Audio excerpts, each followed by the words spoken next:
Well, guys, this is the day, and I have a lot of anxiety, so this is, I guess, why I have to continue this with these people and with Amsterdam and all these people involved.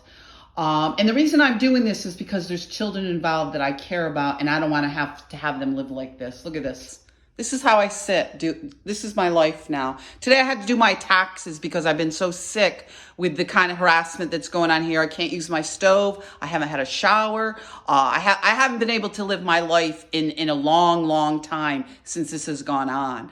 But this will be my last video today. I went on quite a bit today. I would like to do them more professionally and have them look nice because I would like to advocate for victims because that's what we need in Amsterdam. We have enough haters. We have 3 times the national average of sex offenders, and these people continue. They continue to attack victims to the point you end up dead, murdered, or like me, you're hanging on by a thread. Because they continue. They attack you online, they attack you offline, and they don't stop. It's like a machine. And I did a video a little while ago about that. And you think that if you start talking about the truth, people will come to their senses and say, look, I'm really sorry. Those were different times. Though, you were a little kid. You were 5 years old. Some of these people involved, that was a different generation. It's just like men now that, a girl, might look 18, but she's actually 14. If that was the case, my cousin would have been arrested. She was pregnant at 16. At that time, you could date a girl at 16. It was kind of a fuzzy area. Okay? But instead of doing the right thing, all these people are going to continue to lie. Instead of owning it and manning up and saying, you know what? My father didn't speak English. My grandfather didn't speak English. Times were different. Things were different. Now we know better. Now we can do better. Now we can move forward and we can support victims. We can believe women. We can believe when there's a culture of sexual harassment. When I was a working professional, everywhere you went, there was sexual harassment because it was normalized. It was normal. It was normal. It was normal to do some of this stuff. It was accepted. We didn't talk about it. We didn't take steps to address it. Now we have to. We have to because we're in different times and people need to do the right thing. And not one of these people do the right thing. They keep writing my story for me. You think you know me? You don't know me. You know why? Because most people have listened to the lies all these years. Because most people continue the lies. Because most people in Amsterdam aren't thinking for themselves.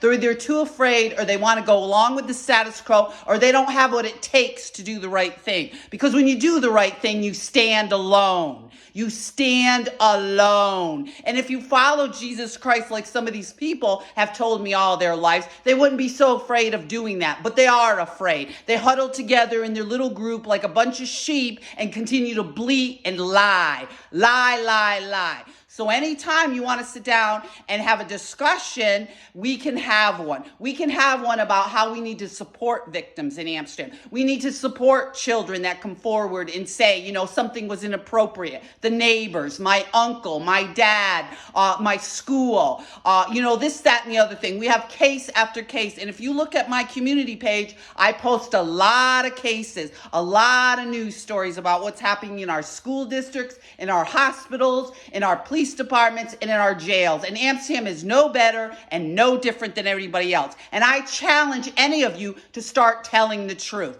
I know a lot of people, but they're not telling the truth and they don't really know me. They like to gossip. They like to get together and do these vicious things to people, and they've been doing a long time. And what's going on now is I'm using my privilege to challenge what's been going on, to say, you know what, victims aren't going to put up with it anymore. After the Me Too movement, things have changed and victims are coming forward, and we're not going to be ashamed anymore to talk about being sexually abused as children. We're not going to be ashamed anymore when we go to work and we can't do their jobs because these men can't take no for an answer. We're not going to be ashamed anymore when men pretend to be your boyfriend or your husband and they just want to rip you off. We're not going to be ashamed anymore that we can be educated and we can own our own homes and have a nice car and do the things that other people do. That we don't have to have traditional feminine roles, that we can work, we can be educated, we can have a nice life for ourselves. So I challenge any one of you to support what's going on. You know, it's not about me individually. It's about everyone everywhere, because in third world countries, it's a whole lot worse